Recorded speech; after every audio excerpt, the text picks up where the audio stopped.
No, salí de la sesión, estuve en el municipio de Úmbita, en Boyacá, y bueno, el climita un poquito me afectó la voz. Bueno, ya que usted menciona al municipio de Boyacá, entenderá que mucha gente ha comentado en los últimos días, en las últimas semanas, que el señor gobernador de Boyacá se ha movido muy fuertemente para que sucediera lo que sucedió ayer, es decir, que usted se convirtiera en presidente de la Cámara. ¿Qué tan cercanos están? No, somos del mismo proyecto político, hacemos parte de una misma historia, llevamos 20 años trabajando desde el movimiento social y llegamos a la política juntos trabajando por nuestro departamento. Ahora, en este mismo momento, pues él está concentrado en su gobernación, en la presidencia de la Federación de Departamentos, y bueno, nosotros hicimos nuestro trabajo acá en la plenaria de la Cámara. ¿Qué tuvo que pasar para que usted se convirtiera en presidente de la Cámara de Representantes? Un esfuerzo sin duda grande de parte del gobierno nacional.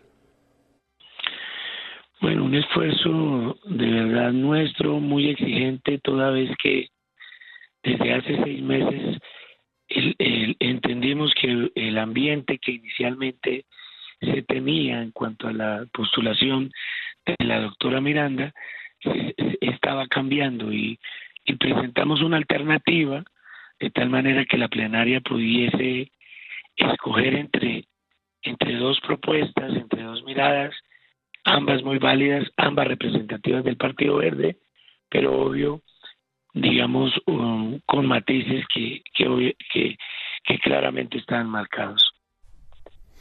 Representante, usted ha expresado a través de sus redes sociales en distintos momentos, no solamente recientemente, sino desde hace rato, que le parece que una constituyente es una muy mala idea y que eso no se necesita. ¿Eso sigue siendo su posición, que ese es un camino que no debería transitar el gobierno del presidente Petro? Así es, en lo personal creo que no es un buen momento para una Asamblea Nacional Constituyente.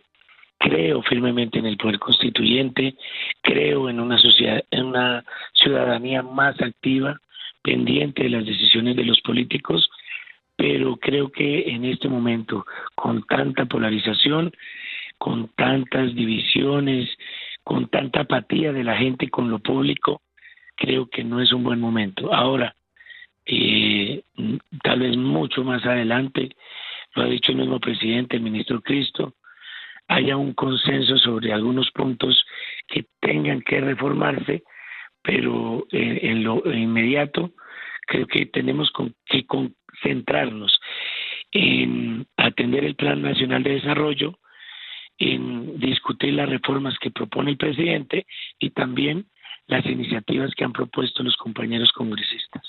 Presidente, eso quiere decir que desde su perspectiva la constituyente, probablemente como campaña presidencial del próximo mandatario del lado del pacto histórico, pero no como una situación actual para el final de este gobierno. Bueno, yo no sé si como campaña del presidente, la verdad, en ese sentido, yo creo que yo hago parte de un proyecto distinto al petrismo.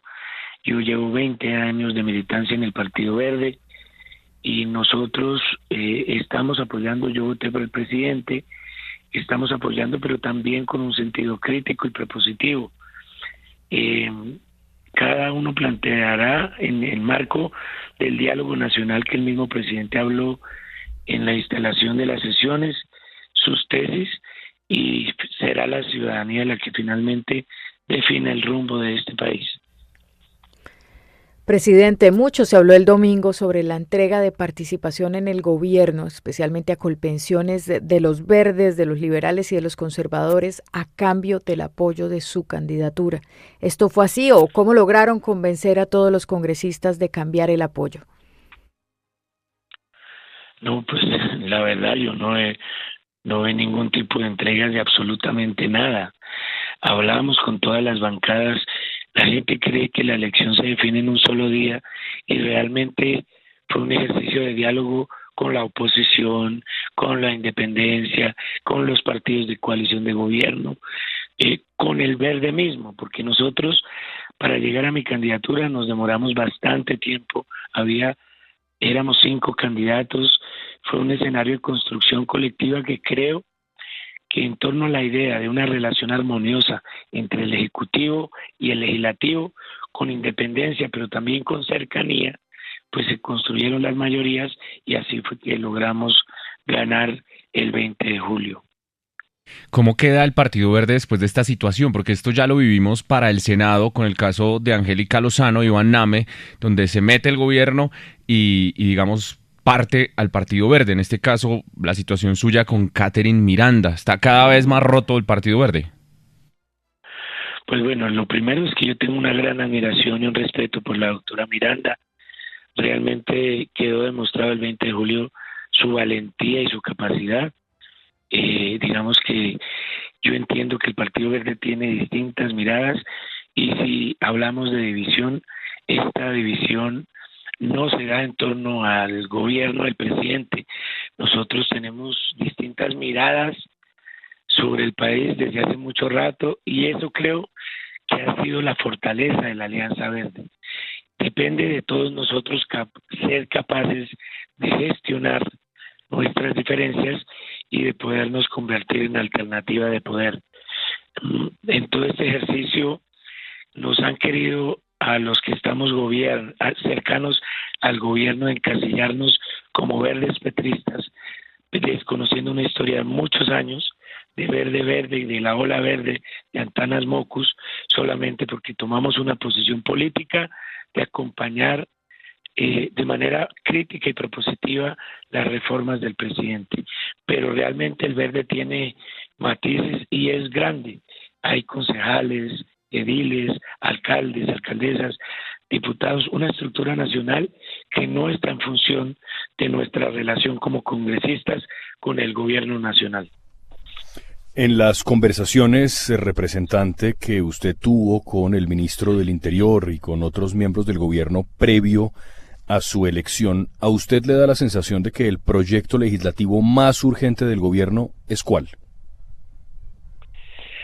Las reformas, insistir en las reformas sociales en la agenda que ya se había planteado, continuar con la reforma laboral, volver a radicar la reforma a la educación, la reforma a la salud y, como se habló en la reunión de la coalición de gobierno verde y el presidente, erradicar la reforma a los servicios públicos, la reforma al Código Nacional Minero y pues bueno, también le pedimos nosotros que atendiera la agenda legislativa de origen congresional, porque tenemos que lograr un equilibrio, es decir, el Congreso no puede solamente discutir lo que viene desde gobierno, sino que también hay proyectos e iniciativas de los congresistas que son muy importantes.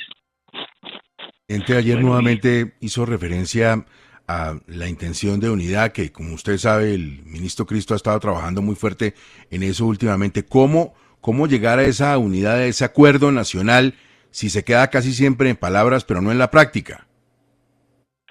Pues hablando con las distintas bancadas, convocándolas previamente antes de erradicar proyectos. No sé si ustedes se han dado cuenta, pero normalmente a estas alturas el gobierno ya había erradicado sus iniciativas legislativas, así que sin contar con